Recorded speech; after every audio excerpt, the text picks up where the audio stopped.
of graphics design when he was there in Italy, so started working with the likes of Paige Goldie, Replay, and then back over here, Lucky Brand. As you can see, you probably recognize some of Lucky Brand's graphics, signature looks, and continues to work on in the fashion industry, doing the interesting, creative, retro vibe that he brings to these looks. So a wealth of knowledge, a wealth of background, good person to get to know, and I know you have some cards promoting some of your fine artwork, and if you find them around in the LA area, you're usually in some gallery opening somewhere. At the moment, nothing, but generally, yes. Yes, you'll see his work that pops up around the neighborhood down here. Pretty interesting person to get to meet and to know. And we'll leave it at that. We have a few more minutes. We'll wait for a few more to Oh, we're come still, in. is it Yeah, I'm waiting Here we for come. your group. I was Yeah. just gonna kind of Just grab a seat anywhere. go to the back. 'Cause I- What is your name? Lucy? And you're one of the professors?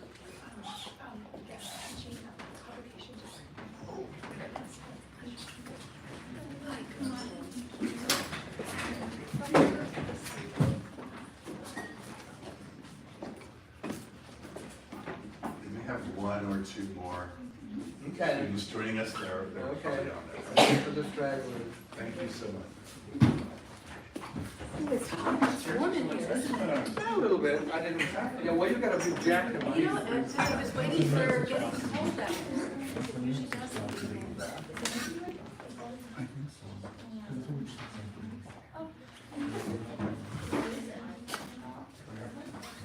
You have a bottle of water. Yeah. Okay. We're good. Regrettably, I didn't bring it.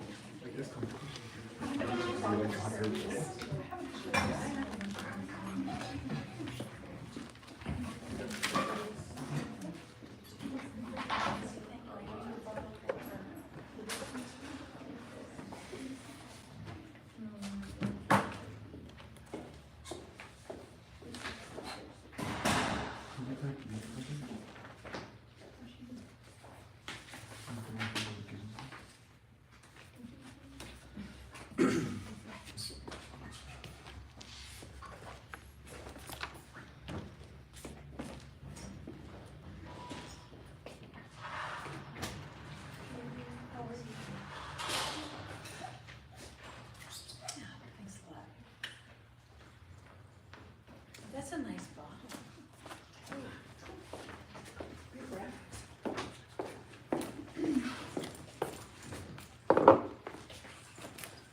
Hey. Okay, I think this is probably, Okay. because I know you've got a long stretch to go to this campus. Okay, guys, hey, thank you for coming to this presentation. This is Tom Garner, who I had mentioned, and you will see and hear some of his interesting story, how he started out as a fine artist, and then how his trajectory took him into the area of fashion. Put on my fine art website. Graphics on garments, and you'll see some of the signature looks from some known brands in the past. Album covers, packaging, all that you enjoy to work on and design and develop. So I'm going to just pass it on to you, Tom. Thank you Okay. for being here. Well, thank you all for coming.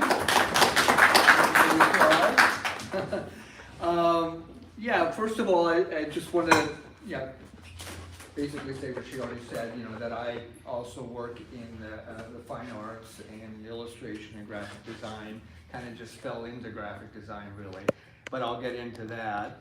I just wanted to first run through some of my fine art painting.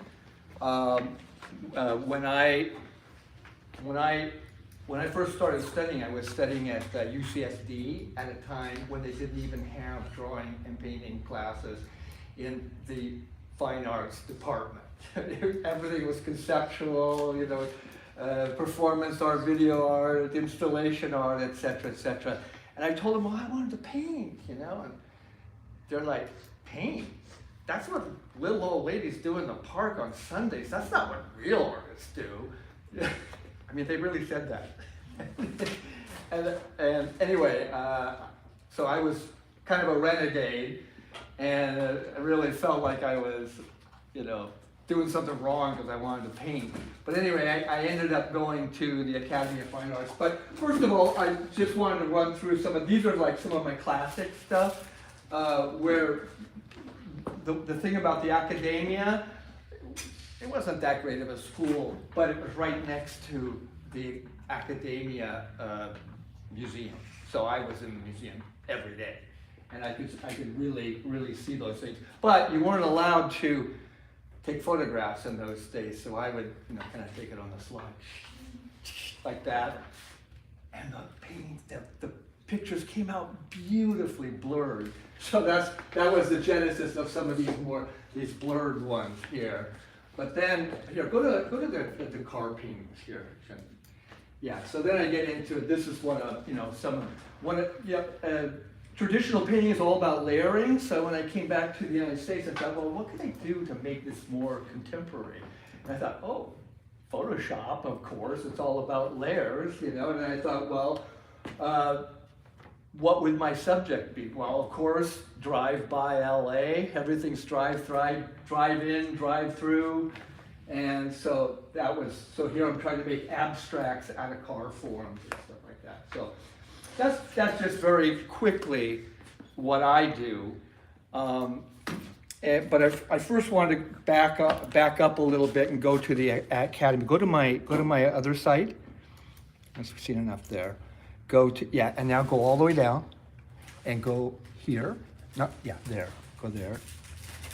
And so this was this was a project that I did in my first graphic design class at the Academy. And the project was to do a poster that expressed the contradictions of the Academy. So I did Academy brand chewing gum. And the professor loved it. And he hired me. He had a little design firm of his own, and he hired me to work for him. So I worked with this guy for a while, and there's a guy named Ennio Kijo, who was actually a big name in Italian design. And also he was into op art, not traditional art, but still I worked with him. But he closed his activity after about a year or so, and I needed a job. And somebody told me about this company, a little company, that just startup company called Novidea. This was in Italy, of course. And it was a little company of 3, 4, 5 people, but they had some big names like Benetton, Replay, Diesel, Nordica, and others, Lee Italia, Hugo Boss, So I started working for them, and of course, I didn't even know what graphic design was at the time. It was, I don't know anything about fashion, but I just kind of fell into it, and they liked me because I was American. Everybody wanted American, so I was able to get in there on that basis, but of course I had to produce, So I started to learn these things, and I started to learn about themed graphics. Fashion is all about themes. It's all about telling a story, and so kind of vintage was starting to happen back then. And I kind of felt it too. In fashion, there's something in the air. You just kind of feel it. You know it. Particularly when you're younger, like you. I start to feel it a little bit less at my age. But so there were companies that were doing like Chippy and Chevignon and Fiorucci were starting to do vintage stuff. So I started to get into doing these theme-driven graphics, and eventually I got picked up by Replay. You guys probably don't know Replay, but I'm sure you all know Diesel, right? They were all born out of the same company. I started working for this company that was owned by a guy named, you've heard of AG Jeans. AG stands for Adrian Goldschmied. and I worked for him, and he had like 14 different brands under his name, and I don't know how he digested 14 brands in 1 week. That means you'd have a half a day each, right, or even less than that. But so I started working for them, and but I learned very quickly that when you try to learn, you in fashion changes. That's what makes fashion fashion, because it changes. So you have to really keep up with what's changing and what's happening. And so my thing was that you have to be able to change on a dime. I've seen so many in my career. I've seen so many guys and ladies who were, like on a trajectory, and they were a big comet, and they were the biggest thing that you could possibly imagine, and then they're gone. Because fashion changes. That's the nature of the business. And so that's why you need to be able to really be flexible and really be able to change on a dime. So anyway, we talked a lot about styles and what styles were, and every style has what I call its own grammar. It's like, what makes that? Is it lines? Is it the line quality? Is it the surface quality? Is it the color, the transparency? Is it the font? What makes it that? And if you ask me, line is probably the most important thing in design. Is it contrast? Is it thin? Is it thick? Is it wavy? Is it straight? Is it Victorian? And so you have to kind of know what your objective is, and that goes for even styles that are anti-design. Like grunge or punk. They're kind of against style and design, but even those have their own language. You want punk, you put studs and stuff like that on it. It's all black, and so everything has its style, and so that's what we worked towards. And I started. Let's see. So eventually, I started working in-house for Replay, and that there too was all about telling a story. So now go to the next page. Oh! And here I just wanted to mention that back in the day, every decade had its look. That's the 50s look, the 60s look, the font. The 70s, the 80s. It's a little bit different today. You guys have got a little bit tougher today because it used to be you could measure styles in decades. Now you measure them in weeks, days. And something is no longer in style, it's out of style, and it's back in style again. But so you guys have got to deal with that. But anyway, so that's sort of the thing that was really, really important, that we started to look at vintage. And of course, vintage had kind of a advantage. Even today, people look for vintage. But back in the day, graphic designers were called commercial artists because they were artists, right? And not anybody with a computer could be a commercial artist. Nowadays, a graphic designer, you got a computer, you get some Illustrator or something, and you're done. Well, it wasn't like that back then, and that's why so much vintage art is really good, because it's really done by artists. But anyway, just to give you an idea of the kind of things that I did, I didn't work just in product, but also in promotion, So this is all in Italian. This is what I did when I was at Lucky Brand. And as I was saying, Lucky Brand was like Diesel, about the same size. Diesel's better known in the United States, but in the rest of the world, Replay was probably even more famous than,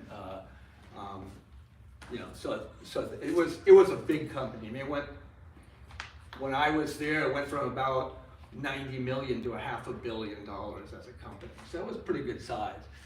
So this was all the things that I was doing. You know, of course I had a team under me that we worked on, but we worked on product, image, stores, and then later they had the Replay Cafe. But I just wanted to show here the kind of things that you're dealing with. You know, you've got your clothing, and then there's different lines of that clothing. We had the regular Replay jeans, and then you had the children's, and then the sports, and then E-Play. Digital stuff was just starting, was like in its infancy at that time, so E-Play.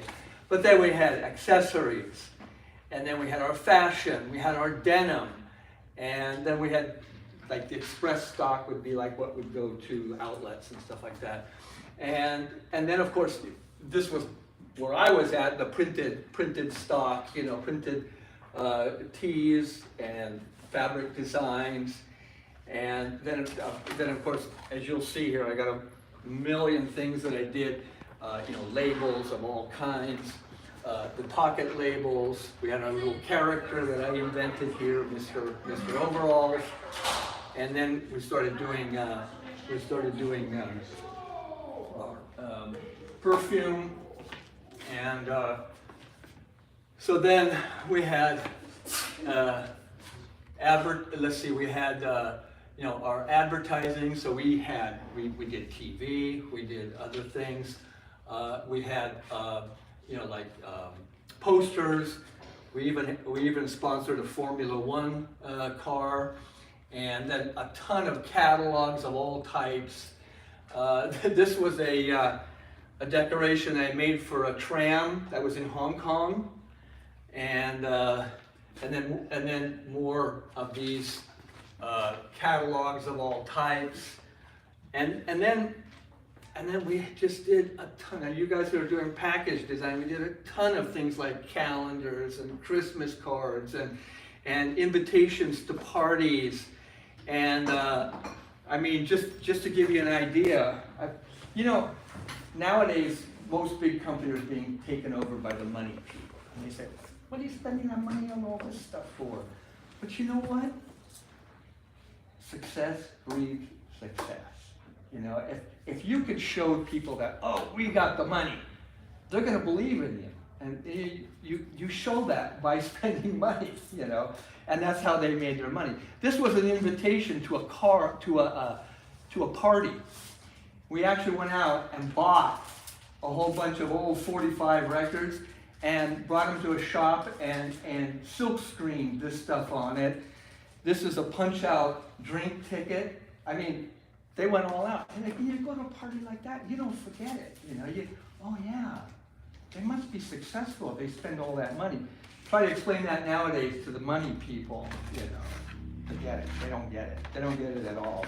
But I mean, we had parties galore. We had here. This was a space party, and this was a little thing you could go, a little flying thing you could put together. This was a party that we had at the train station in Milan. They rented the train station of Milan. At a motorcycle party. I mean, we went all out. And the best party of all was this one. It was like made like a tourist postcard book, you know, of Venice, and we hired a small ship to take us all around the Venetian lagoon all night long with a big band on the deck, and that was until dawn, and the drinks were flowing. And it, you know, people don't forget about parties like that. And you know, when you make a design, if you're a graphic designer in a company, you need to impress the designers, but you especially need to impress all the people in that company, because they're going to then talk with the reps who are going to be impressed, and they're going to talk with the retailers who are going to impress them. And then of course, then the retailers are going to transmit that enthusiasm to the customer. That's how things happen. You can't just, like the money, I get so frustrated with the money people, oh, we can't afford that, you know. They don't know what they're doing. But anyway, we go all out here with, Christmas cards of all types here. And here's a Christmas card with even the Christmas carols inside. And it was clear when you just do stuff like this, it's clear you're not just sending an email Christmas wish to them. You're actually transmitting something that's, calendars, you're 1996. You're transmitting success. And that's part of what we do, is to tell a story.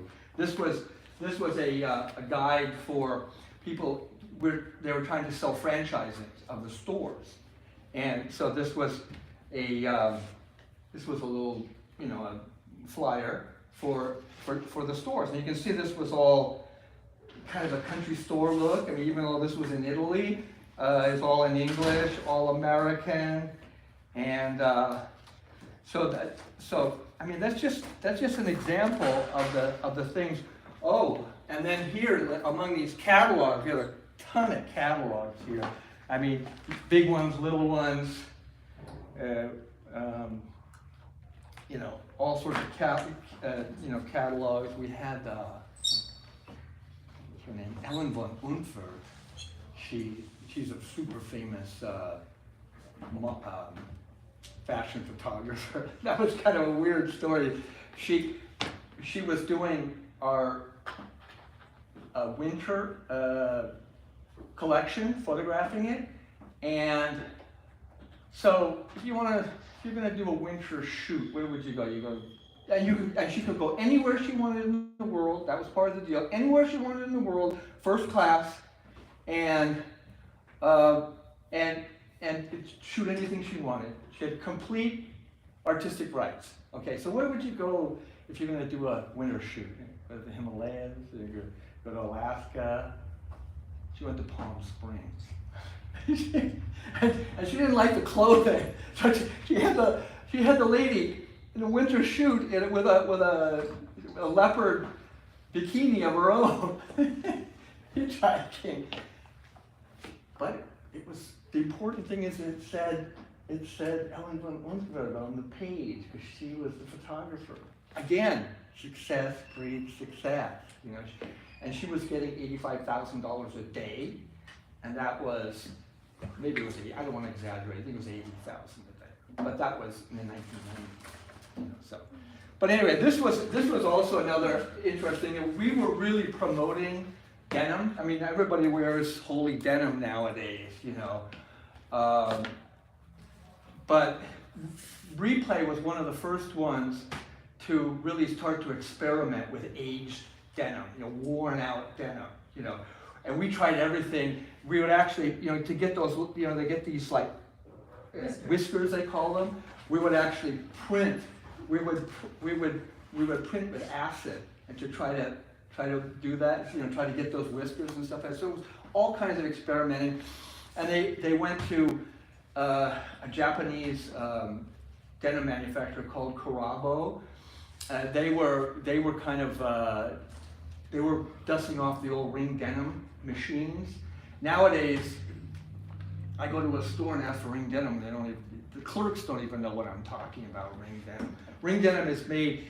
It's twisted denim with long staple cotton, as opposed to what they use today, which is open in, which is short staple, and the yarn is crushed in a centrifuge. That's why they wear out a lot today. And plus the fact now they put in if you look inside, there's little strands of rubber in there to make them stretch. But what was interesting, when I went to the Legler factory, so I could learn all about this stuff and make this catalog that was all about denim here.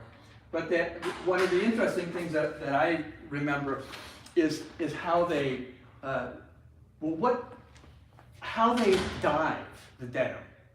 Because regular dyes go through and through into the fabric, into the thread of the fabric, goes all the way in. What makes denim interesting is that if you look under a microscope, the dye doesn't actually penetrate into the yarn all the way. It's like a little flake that stays on the surface of the yarn. That's why if you cut a piece of denim yarn, you'll see that it's white inside, and that's why when it wears out, it gets kind of light, right? Anyway, the way they dye it is it goes into they twist it into a big thick rope, and then they run it through on a thing up and down like this, and it goes into a vat, and it comes out green, and right before your very eyes, it turns blue because it oxidizes and then it goes down into the vat again, comes out green, and then blue, and it goes. And in fact, denim is usually rated by number of deeps or dips. You know, like it's 12 dips or 20 dips, and of course it gets darker and darker as it goes on. But anyway, that's the kind of thing that that I was working on.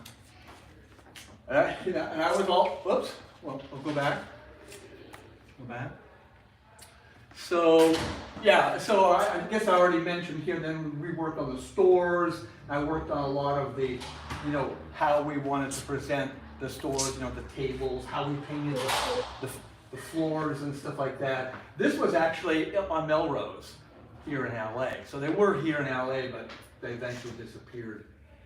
And then, more catalogs and stuff. And then here, we had the Replay Cafe. This was it this one? I think it was, anyway, Replay Cafe was, we were in partnership with Princess Stephanie of Monaco. And so we went out and partied with her. But, so anyway, let's see.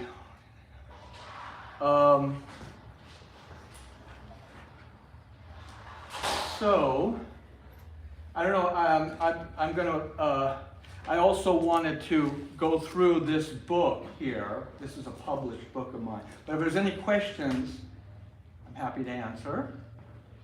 So this is a book that was published, and now go to, go back to the main page and click here. Yeah, click there. Okay.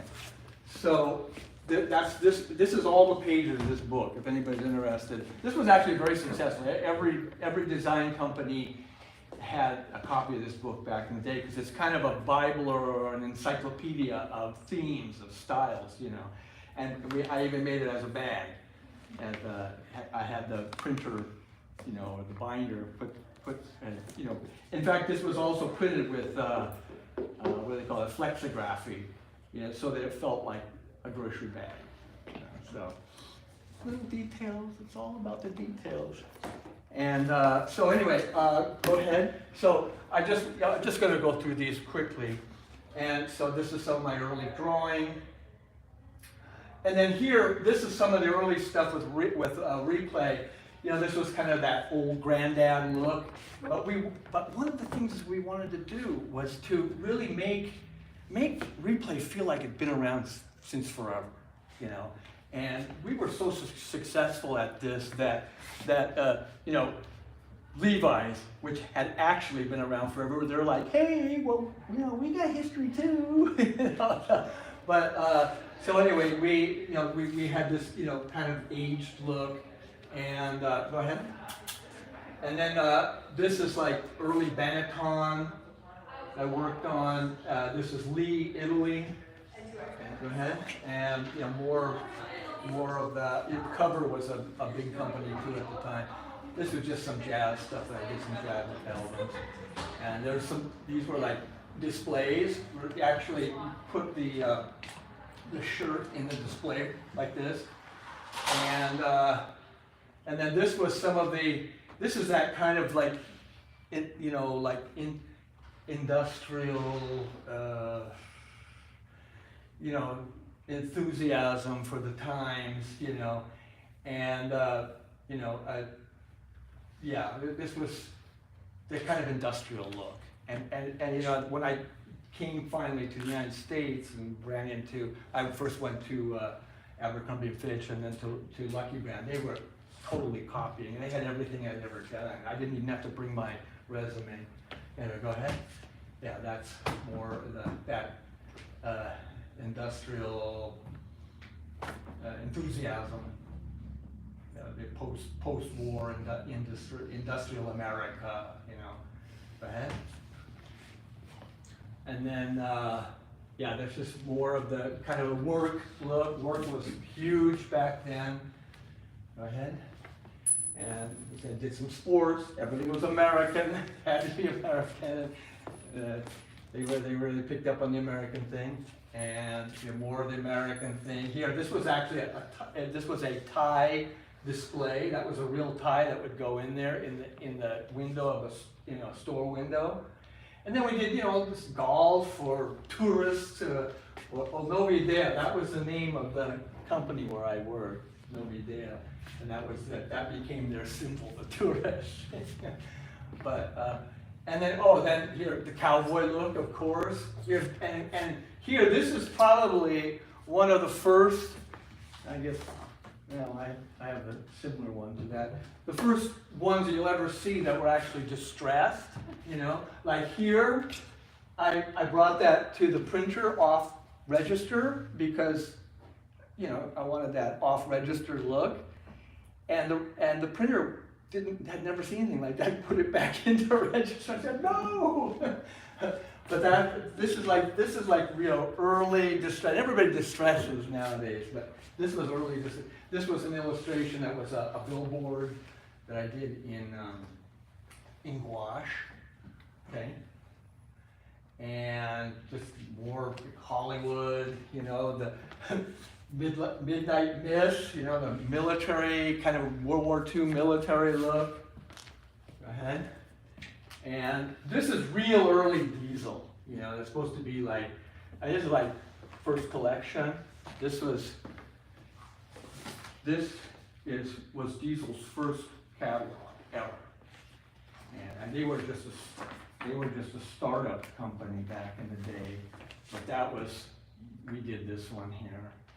This is early diesel. And you can see it's all kind of Americana look. And so yeah, I did that, and Coverino was also a sort of like diesel. And Retour was the sports brand of Replay. Go ahead. This was from one of those first catalogs, Diesel. I mean, more Americana 50s Americana than that. Go ahead. And then this was all, you know, labeling. I mean, everything had to have a different label. We had labels of, you know, all types and shapes and sizes. And this one had like little dye seeds in it, a little package in there. So we were always thinking, you know, well, how do you make it special? You know, you put some real dye seeds in there.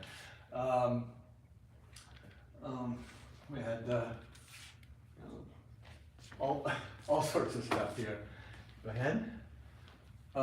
More Americana. I told you they wanted an American, right? So, go ahead. And then these were different labels for each type of fabric. So this was, you know, plaid, you know, Boston check, rock and roll, computer operator, you know, chef, you know. So each one had a different every fabric this was for AG, by the way. It was called Hot Products, and this was for John Goldschmidt. And he wanted a different label for every fabric that he used in his clothing. Okay. More sports. You know, this was Retour, which was the Replay. That was the sports venue of Replay. So, and then various logos, basketball. Okay. And motorcycle, that's big, Indian motorcycles. You know, that was, you know, pretty big. So you can see that we're starting to get into specific themes here. Go ahead. And then, of course, military has always been big. So, and this is where I have these samples of, you know, of distressing like this, you know, where we actually print it on a fabric and then scan from the fabric, you know, get everything that, give it that aged look, make it feel like it's been around since forever. Some early sports. This was actually my first try using airbrush, the real airbrush. It was a lot of work. And go ahead. And then this was like the store. This was, well, kind of the hippie look. We used this as well, these were different types of displays here. This was actually cut out in aluminum and then painted. I actually got that and cut that out in aluminum. And this was a menu for the replay. Oh, this was the one that was owned by Princess Stephanie. And then I went to Milan for the perfume.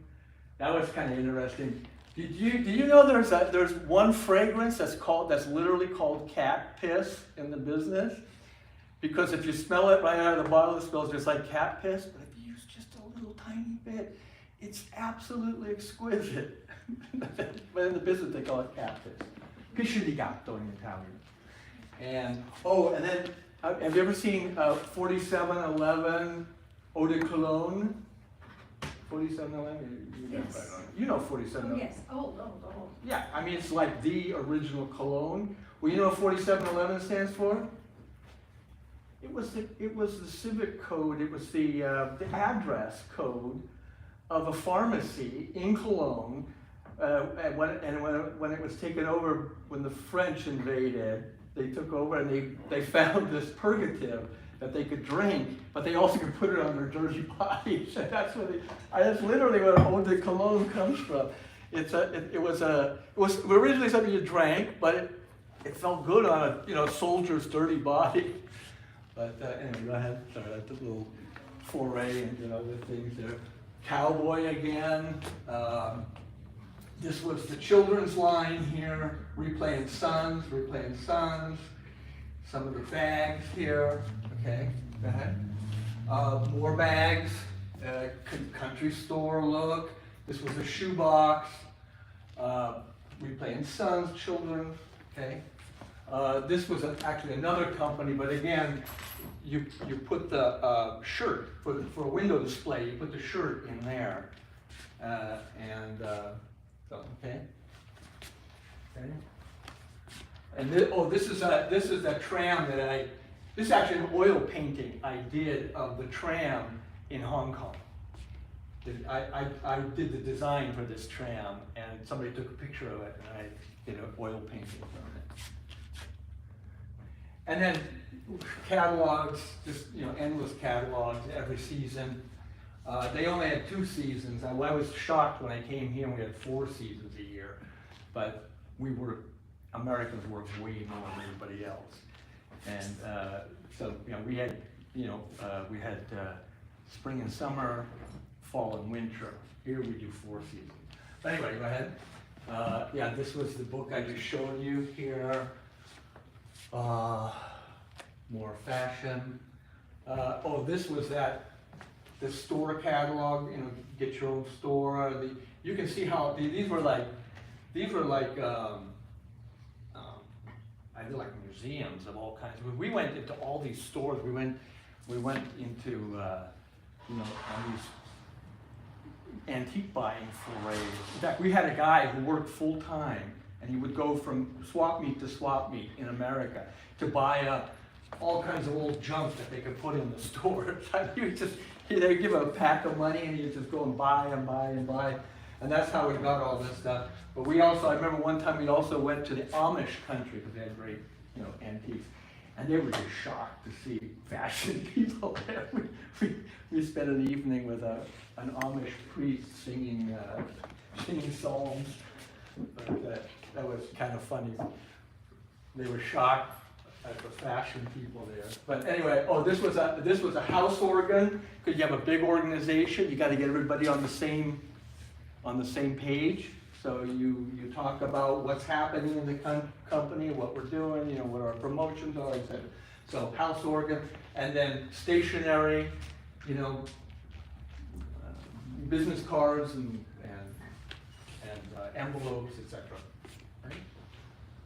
Oh, this was again that same own your own store. Again, very Americana looking. Go ahead.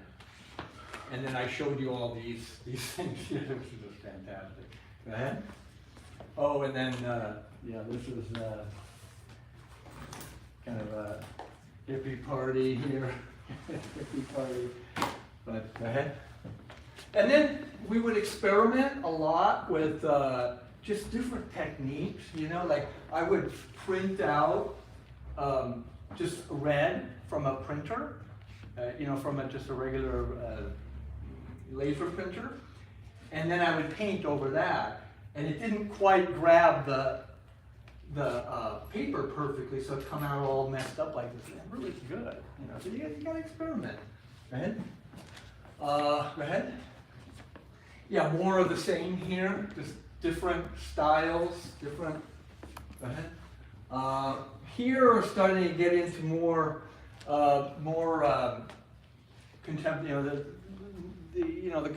contemporary 3D world was kind of, this is probably the first 3D design as it was ever done. It did that in Lightwave in the 1990s, actually done in 3D, which is something pretty new. So this was, you know, we were trying to get up to date. This was exactly the opposite. This was a paste up for Hawaiian type shirts, but they were literally pasted up. I mean, we do photocopies and then paste them up, and then the printer would figure out how to make the separations on this. So, go ahead. And then again, more experimentation using stencils, using textures. You know, this was that from Andy Warhol. Oh, that was actually a stencil right there. Okay. And then this was kind of like the street look was starting to happen. So, you know, lots of designs for street. Here, this was something that had that India look, you know, from, you know, like if you've ever been to India, you see the trucks and the taxis and stuff are all beautifully designed, you know, with all kinds of advertising like that. So that was part of that. More about, you know, the texture and the quality of the shirts, right? Automobiles, and this was more of the, you know, contemporary 3D look. That was something completely new back then, doing something 3D like that or that. Okay. And then this is the children's look. Go ahead. And more of the children's space age and stuff. But all of these are about themes. Each one is about themes because you're telling a story, you know. So more, this was kind of like, you know, natural kind of look. Not, you know, not quite the sustainable thing that's happening today, but it was a first try. Okay. And different washes, different types of washes. Go ahead, yeah, that's fine, go ahead. Just military, okay, go ahead, Mr. Overalls. And this was our character that I had come up at. And at a certain point, we actually had a company do an animated version of that. So I think, yeah, and then, yeah, I think that's it, yeah. So that's the end of the book. That's this book here. And so, if anybody has any questions, you can take those then. Otherwise, I'm going to move on to my experience at Lucky Brand. So, questions? For like those projects, right? Were you kind of like, did you have others like contributing ideas in terms of making it come to life together, or was it just you? Oh no, Like, actually it was a very, I mean, that's the advantage of going to work. You know, nowadays everybody works from home, you know, but the advantage of going to work is you exchange ideas, you know, and then of course, back then, we would we would fly from Italy to the Rose Bowl to buy, vintage stuff. We'd fly to New York to buy old Life magazines and stuff like that. Nowadays you go online and in 30 seconds you get everything you could possibly want. But it wasn't like that back then. It took real serious research back then. So we had a whole team, and we would brainstorm, and and people would bring in ideas. We did a lot of buying of stuff, like buying of clothing, of artifacts, you name it. I mean, when they finally dismantled Replay, there was they had a massive warehouse filled with old Americana junk, and I mean it was like that movie. What was the name of the movie? I can't remember the name of that famous movie about the newspaper man. All right, forget it. Decade? What decade did the movie come out? Oh, it was like Actor. the 1940s or something. Oh, no. Okay, you guys wouldn't.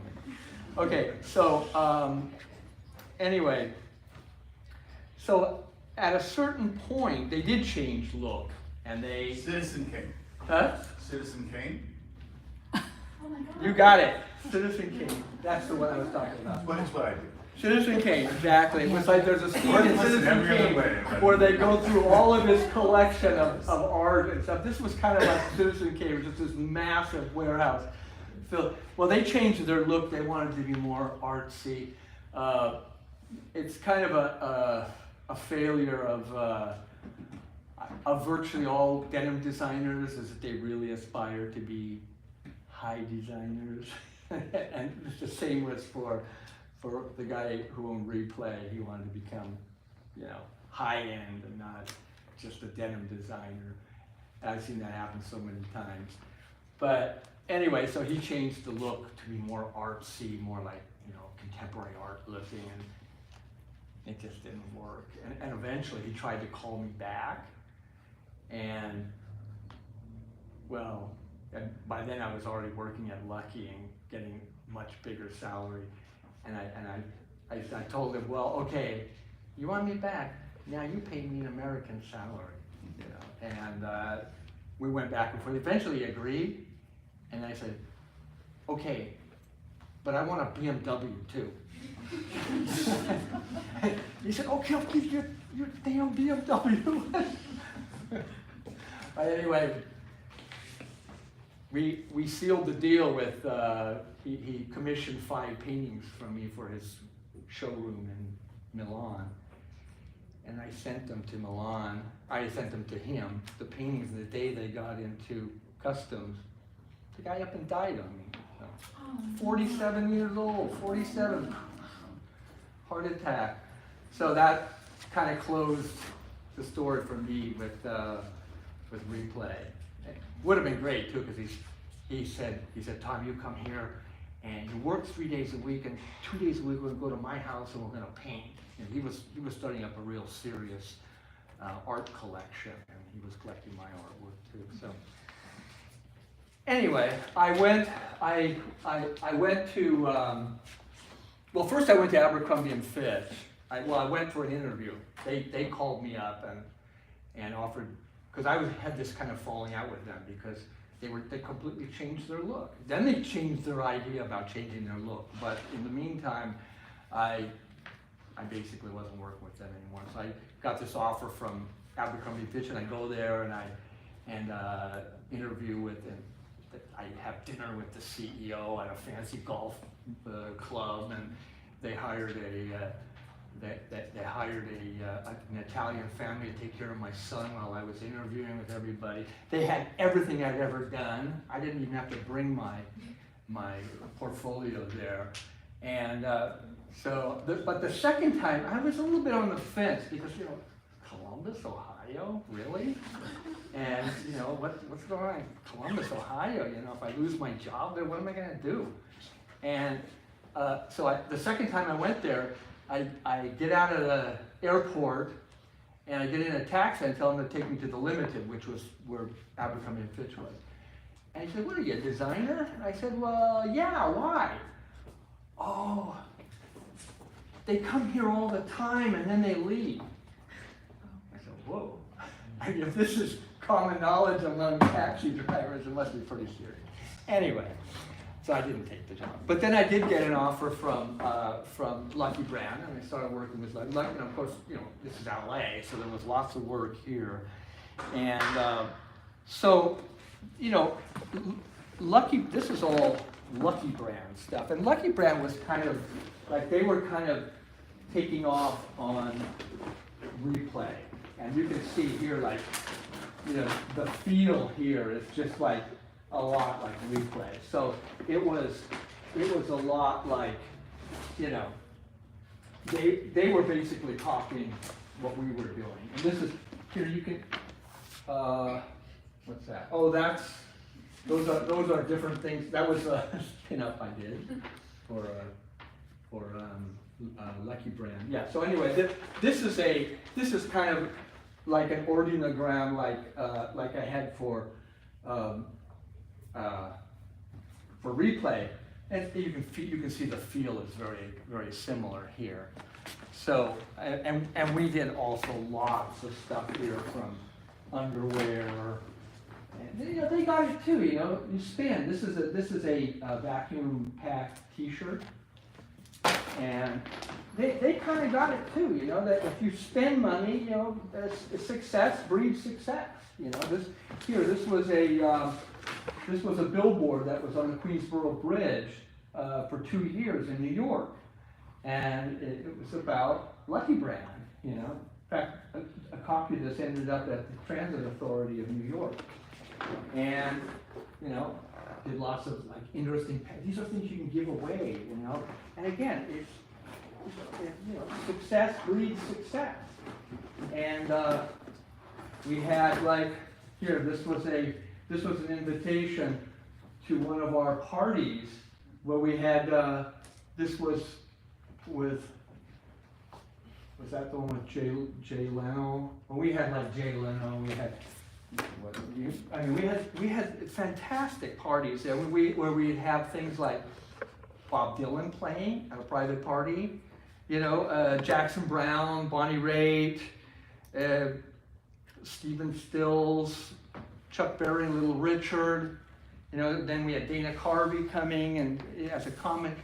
You know, the thing is if people go to a party where, you know, Dana Carvey was, you're not gonna forget that. And it's gonna create that kind of impression of enthusiasm for that company. And that's the way real advertisement works. It goes from one thing to another thing. You're getting those people enthusiastic, and then they are going to go and get their people enthusiastic, and that's how all of this works. But anyway, they were doing stuff also like Ralph Lauren and Calvin Klein and Abercrombie were all doing this sort of thing, and anyway, I was just like at Replay. I had my fingers everywhere in Lucky Brand. You know, I was doing not just product, but I was also doing advertising and architecture and, you know, all the different types of promotion that are out there. And then at one point, my boss calls me in there and says, you know, Tom, if promotion, you know, if promotion is worth 10, product is worth 100. And of course I agreed with her because she was the boss, you know, but I totally don't agree with that. Your job, you guys who are working in graphic design particularly, is to create a story, tell a story, because it's the story that sells. I mean, okay, don't tell any designers this, but jeans are jeans, you know. It's the story that you create around those jeans that really counts, that really sells. So I didn't agree with that, but eventually they kind of took me off of those other things like promotion and put me exclusively on product. And we had 11, I think we were 11 or 12 people in my graphic design department. So we were really pumping it out. And we were actually outselling the core product. But I was getting a lot of people mad in the company, the designers in particular, that the t-shirts were outselling the jeans, the core product. But, and then eventually they got sold. Oh, they got sold, and the people who bought it, well, it got sold several times. But the first round, it got sold, and they basically got rid of Gene and Barry. They were the original. They were the co-founders of Lucky Brand. They were two like Woodstock hippies, and come on, they're the ones who had the vision, the image. You know, they knew how to create something. And what do? They get rid of them. And that's like the stupidest thing you can do. But that's what the money people do. They do that over and over and over again. And then eventually it hit me too. And they said, "Oh, Tom, you did a great job. We love your work, but we're eliminating your position." Really?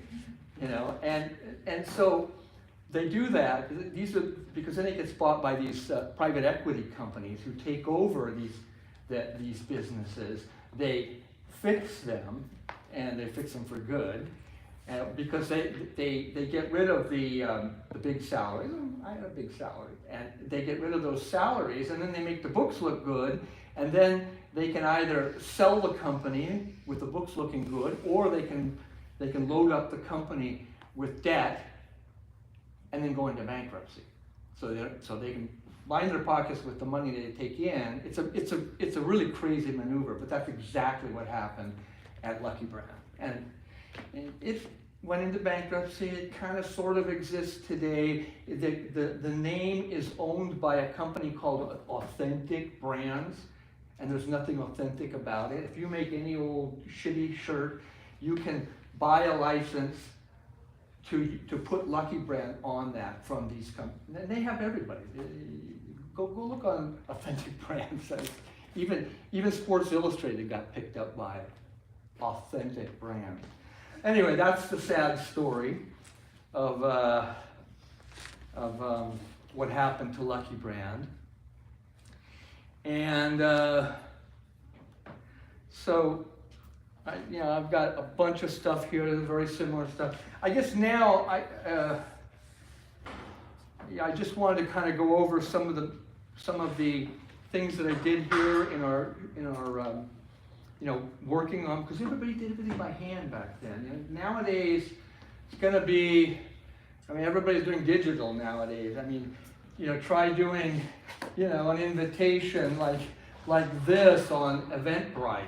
Nowadays, Eventbrite, you just don't have that sensual tactility of, that something you can hold in your hand, And I think that might come back. You guys have to decide that, because vinyl came back, and people liked it just because it wasn't perfect, So who knows? That's something you guys have got to decide. But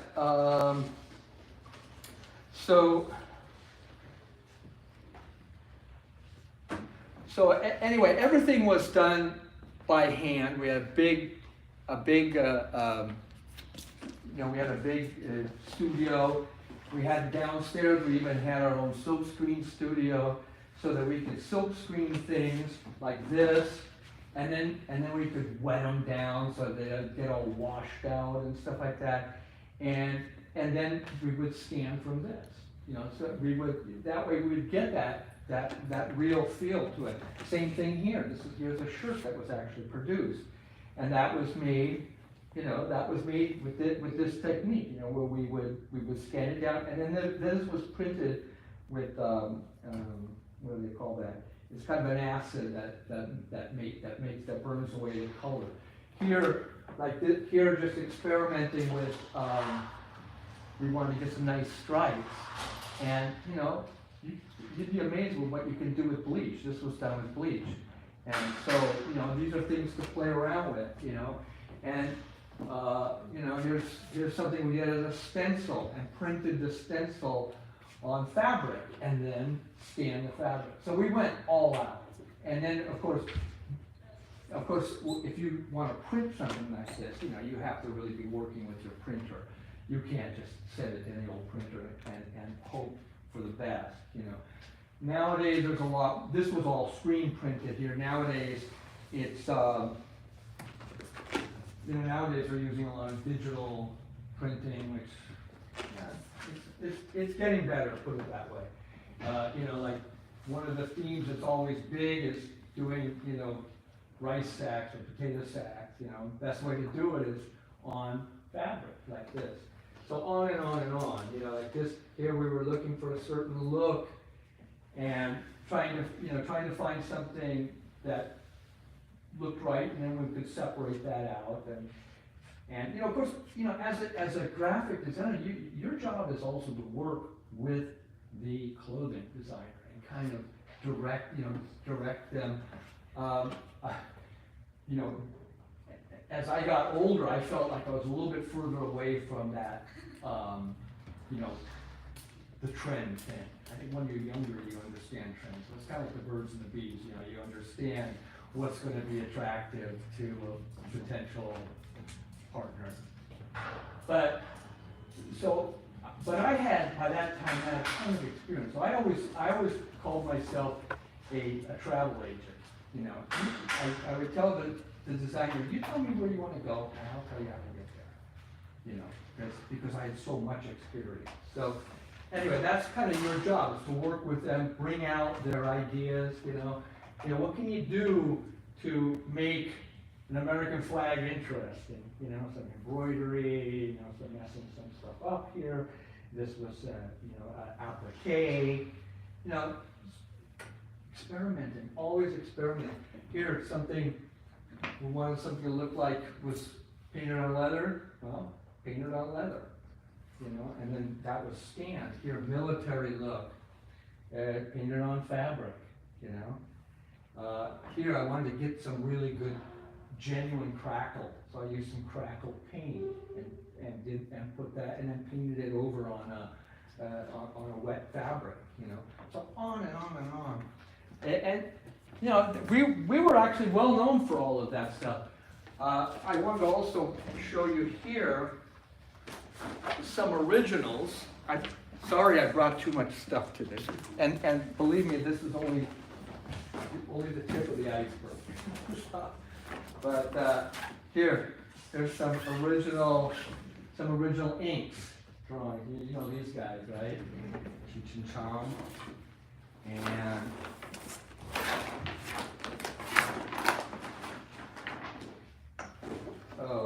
here's more fabric samples.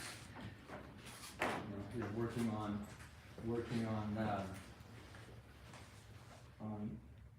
on leather.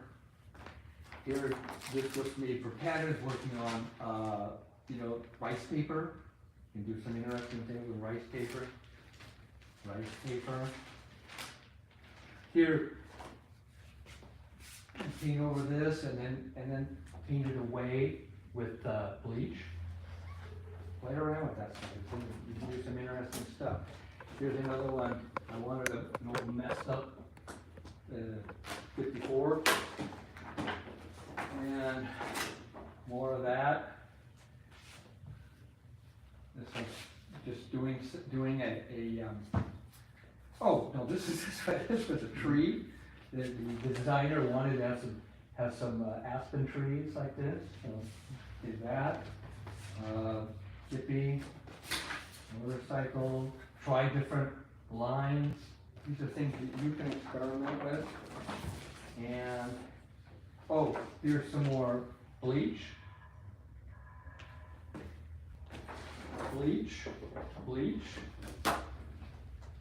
And bleach.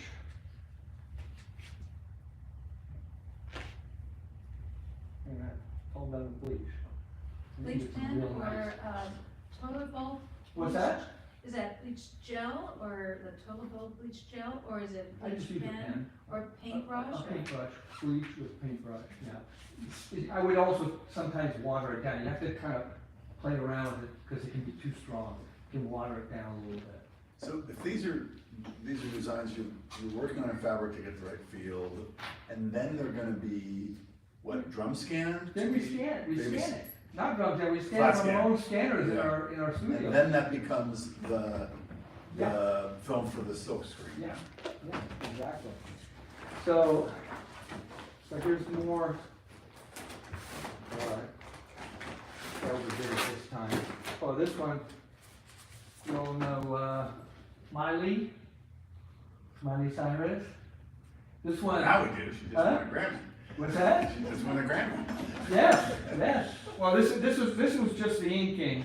This is the original, then it was colored afterwards. I was told that this sold out within seconds. It was a of going t-shirt? online. Huh? It was a t-shirt, t-shirt. yeah, t-shirt, yeah, for Miley. So that was colored in, or is that just in black and white? Oh, no, it was colored in, it was colored in. Yeah. But I inked things first and then colored in, you know, like here, Sid. This is, come on, help me. This is, rapper.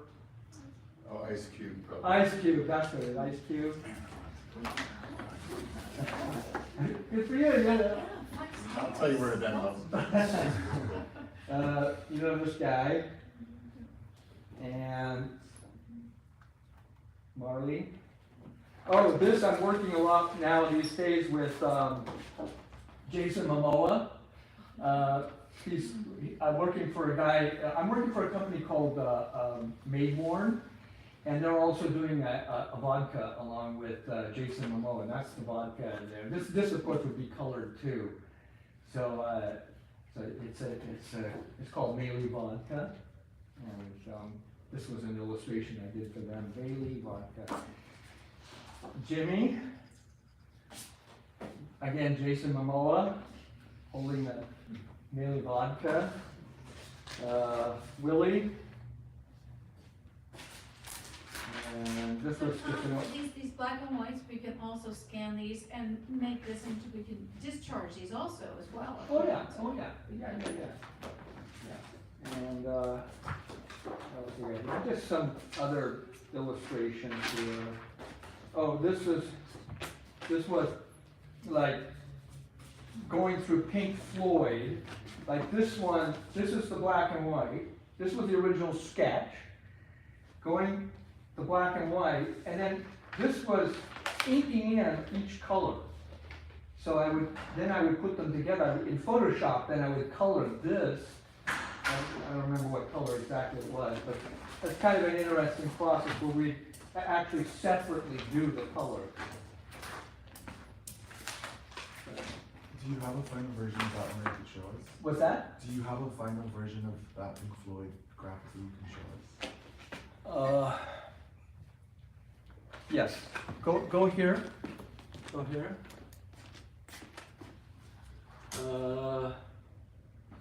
Pink Floyd.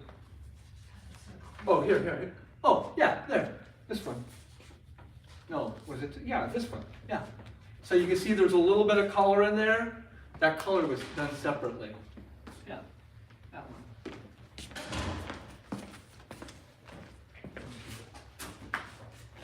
And let's see what else we got here.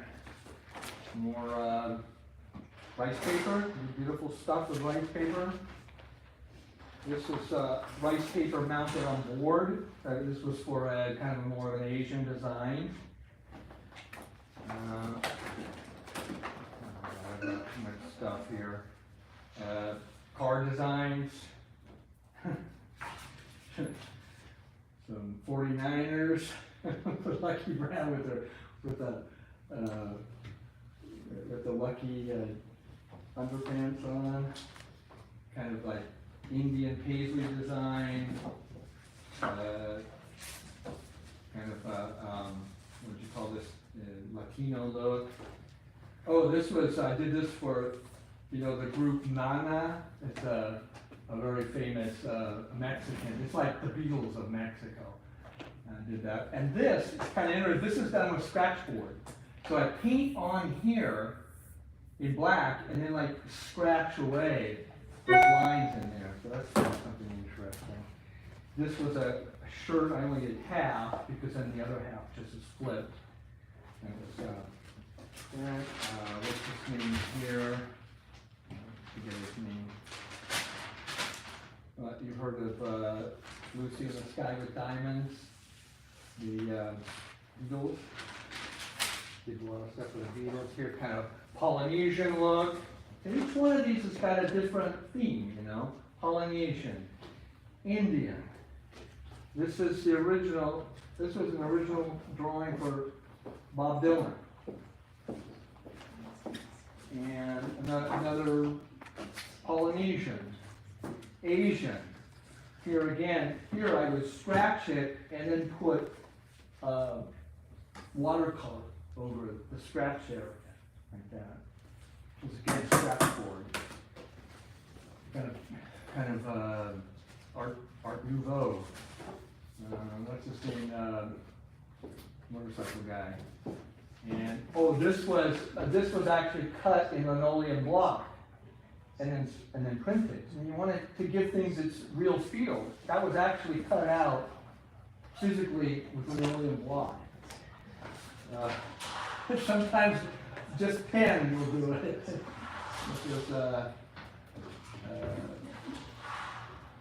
How do I identify a hipster? Or something from Harley Davidson. Sorry, I got so much stuff here. This was kind of a funny one. This is just painting white over black. And a motorcycle one. I'm running through this. We're running out of time. You're all getting a little bit bored here. But here's another. We're not getting bored. I think people will, if they get bored, they'll let you know. Okay, all right. Well, here So again. if you need a bio break or jumping jacks or, you know, it's. Oh, no, I'm gonna run through these quickly and then everybody can take a look closer at these things. This was, again, trying to get, that, well, oil cans are a big source of inspiration for us. And here I painted on white on leather and then did it like this so that so the paint would fall off of it. So I get the paint falling off feel here, that scaling off.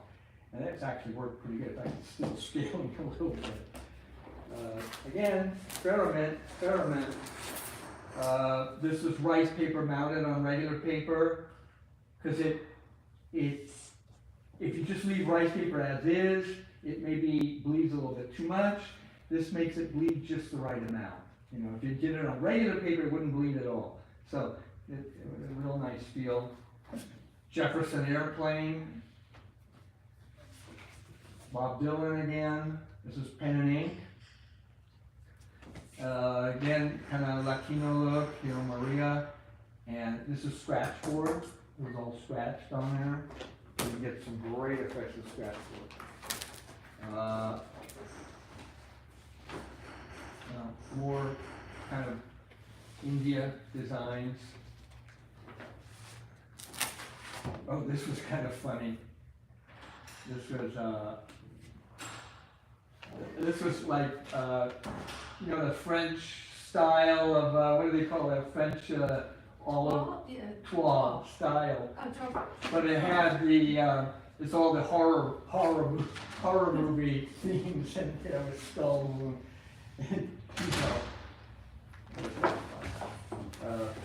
Pin up. This was the oil on paper. Oil on paper, pin up.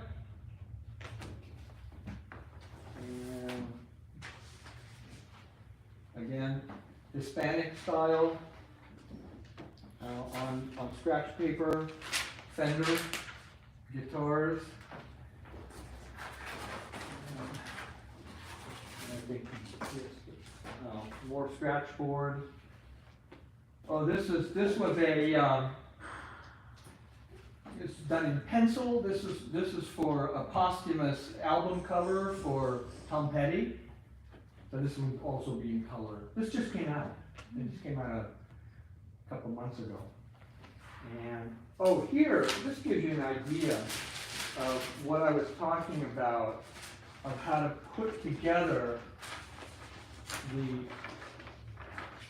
okay, so you're putting together these colors to get, this is the way actually they used to print, like in when they would do lithographs back in, early 1900s. So I kind of would do that, and I did the original illustration I did it in blue here, and then these are the reds.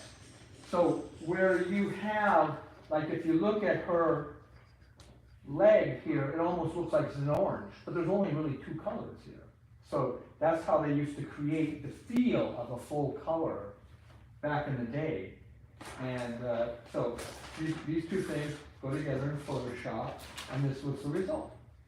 Like it gives that kind of that duotone, old school duotone look. And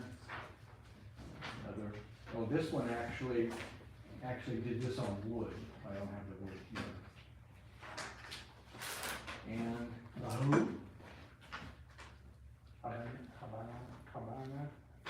okay, that's it. So, anybody have any questions? If you want to look around at some of the things here. Does anybody have any questions? Like, and how does this apply for us today? You know, we have to, I love those invitations. I remember those invitations from back in the day, and you say them, and they were just, precious. They were keepsakes. But now we're charged with sustainability. We have to leave the lightest footprint or zero footprint behind. And all this experimentation, like with bleach and all this paperwork and materials that wind up in the trash. How do we create? I mean, you feel sometimes you're mentally handcuffed in a straitjacket. How do we? I wish I had an answer for you on that one. I think this is the younger generation. They're going to have to figure this one out.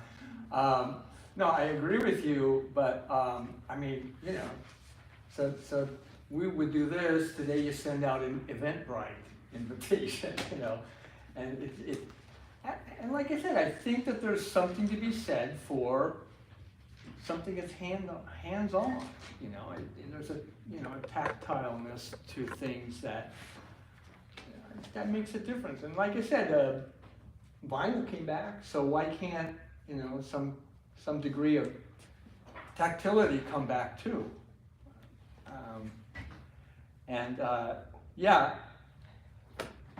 I know the problem, and then of course now we're also dealing with AI, so that makes it even more complicated.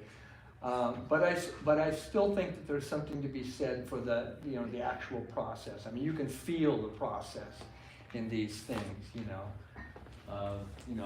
This was actually this is printed, but this was actually originally a batik, where you actually used real wax.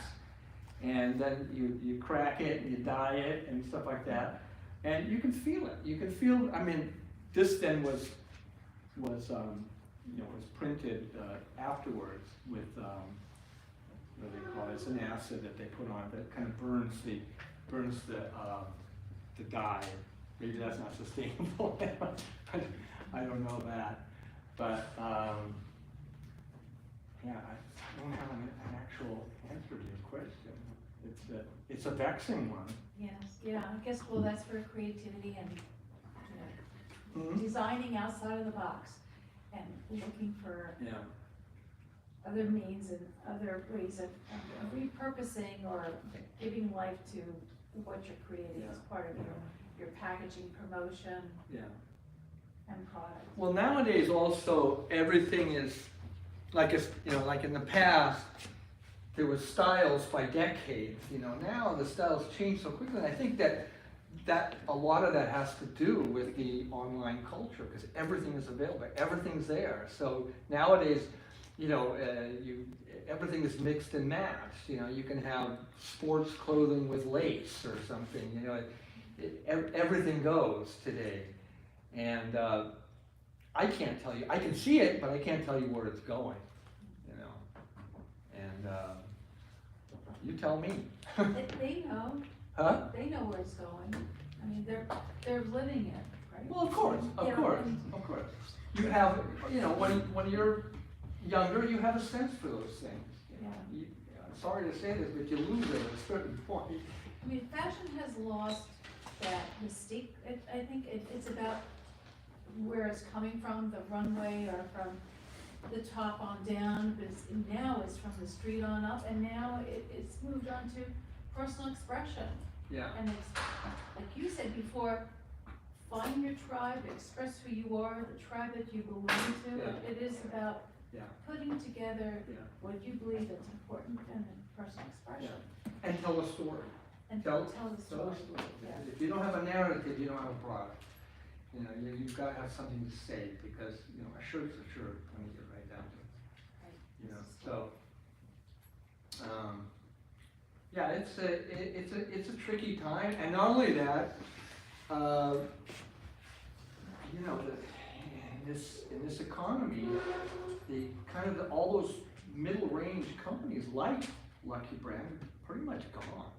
You know, it's either high end or low end nowadays, you know, and that's kind of, you know, reflexive of our economy. You know, we're losing the middle class, you lose those middle brands, you know. So it's a tough time. I'm not gonna try to pretend that it's not. So you folks have got your work cut out for you, for sure. Anybody else have any questions for Tom? Anybody interested in fashion? In the broad picture of fashion, whether it's surface design or graphic design or fashion? So but most of you are doing product design for product graphic design, right?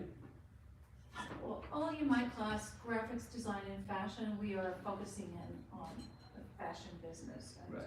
the product and Right.